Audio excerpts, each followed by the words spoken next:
From 1890 to 2010, around 3% of all U.S. executions were botched, lethal injections that didn't work, hangings where the victim kept gasping for air for over half an hour, and electric chair visits that just didn't do enough. Willie Francis was one of the 84 people subjected to a botched electric chair execution. At just 16 years old, Willie was convicted for the murder of Andrew Thomas, a local pharmacist in Louisiana. In 1944, Thomas had been shot and killed. Almost a whole year went by with nobody getting to the bottom of who did it, until police happened upon a black teenage boy who used to work at the pharmacy. Despite him being 15 at the time of the murder, Willie was sentenced to death. And for the state he was in, that meant the electric chair. Nicknamed Gruesome Gertie, the chair that Willie Francis was strapped into looked severe. Now living in a museum for all the public to go see, it has a tall, straight wooden back and little in the way of comfort. Why would it? It's being used to kill people. And yet there is an element of artistry to it.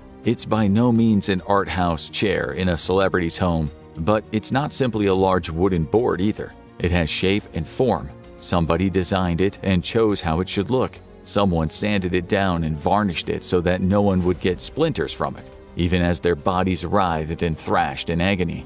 The two men appointed to set up the chair correctly had turned up to work drunk. In their inebriated state, they had made some mistakes assembling the thing. Willie, of course, didn't know this as he took his seat on the hard wooden boards, but as the executioner flipped the switch, it was evident something was wrong. It felt like 100 and 1,000 needles and pins were pricking in me all over, and my left leg felt like somebody was cutting it with a razor blade. I could feel my arms jumping at my sides. I thought for a minute I was going to knock the chair over. I think I must have hollered for them to stop. I said, take it off, take it off. I know that was certainly what I wanted them to do, turn it off. Willie shouldn't have been able to speak. Normally, the voltages passed through the victims are upwards of 2,000 for the initial shock. There's little the victims can do but spasm and burn. Yet Willie was able to yell out for help. The needles and pinpricks all over his body, as painful as they would have been, seemed to fall short of the pain you'd expect from an effective execution.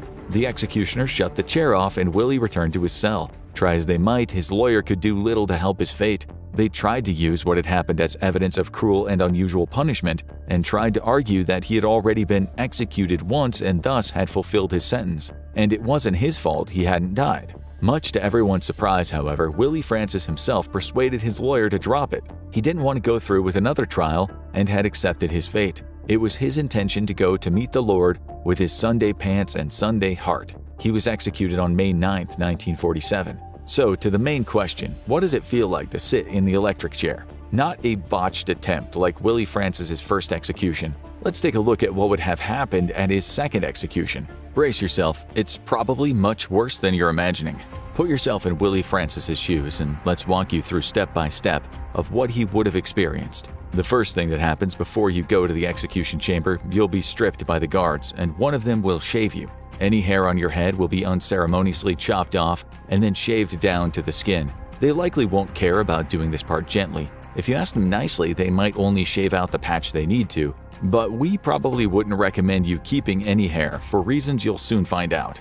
It's not just your head hair either. Some electric chairs require that your back be clean shaven, and for others it'll be your legs. As soon as you walk into the chamber, you can see why that is. The points they've shaved on your body are where the electrodes will connect. These are the points where the electric current will surge into your body. If you're still able to stand through the waves of terror washing through you, it's time to go over and take your seat. If you don't do it yourself, you'll be forced into it. They have leather straps all over the chair that the guards will one by one tie around you, locking you in place. You brace yourself for the cool metal electrodes to touch your skin, but they don't. Instead, something wet and squishy presses against the top of your head and the small of your back. A couple of sponges soaked in salt water. It's important that the executioners get this part right. If the sponges are too wet, then the chair will short circuit before it's had a chance to kill you. If they're too dry, then there will be too much resistance and the current will be too low to kill you. The sponges may even catch fire, which has happened a number of times and led to botched executions. The last thing they'll do is put a blindfold on you before they all leave you alone in the room. Standing on the other side of the glass in the observation room, the executioner will flip the switch. Instantaneously, around 2,000 volts course through your body. The electric current is so strong that you immediately lose control of all of your muscles. Your hands clench around the arms of the chair, your bowels empty themselves, and your limbs thrash against the restraints so violently that you dislocate and break multiple bones. Every nerve in your body is suddenly overwhelmed with electrical signals. Your nervous system relies on electricity to work and uses it as the primary way of communicating pain. With electricity flooding every inch of your body, every nerve goes into meltdown. Unfortunately, the electric chair doesn't necessarily kill very fast. The first wave of electricity will last for 30 seconds. At this point, the executioner will shut it off and allow the doctors to enter the room to check on the victim. They themselves will need to wait before they can touch the body. Once it is cooled, they check the victim's heart. If it's still beating, they withdraw and another round of electricity is administered. The cycle continues until the heart gives out. For anyone observing these later stages of execution, it becomes increasingly more disturbing to watch. Willie Francis was not the only victim of a botched execution by an electric chair. Some victims burst into flames from the head or the legs. For others, their blood vessels ruptured beneath the skin, causing intense bruising and swelling, as well as heavy bleeding from their nostrils. In some cases, the victims survive for a couple of minutes, but in many they last for a lot longer. One woman was still alive for 24 minutes after the initial shock was carried out.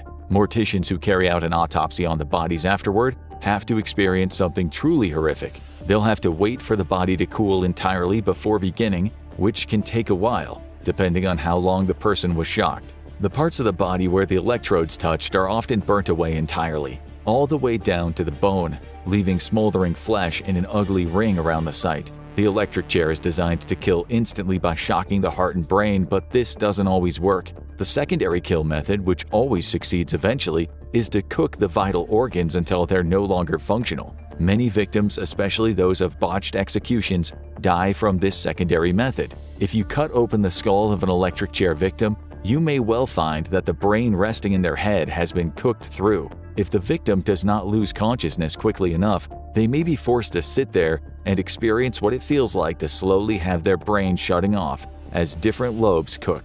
The electric chair was intended to be safer and more humane than execution methods of the past, but many have grown to see it as being far more extreme and barbaric. As such, most states in the US no longer use the electric chair as an execution method. As of 2024, the only places that still reserve the electric chair as an option for execution are the US states of Alabama, Arkansas, Florida, Kentucky, and Tennessee.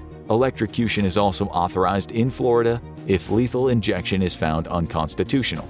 For the most part, states have tried to switch over to lethal injection. The cocktail of chemicals administered into death row inmates' arms offers a less horrific way of killing somebody. While many claim that the drugs knock the patient unconscious before they feel any pain, there are studies that dispute that claim too. Now check out 50 insane facts about the CIA you never knew, or watch this video instead.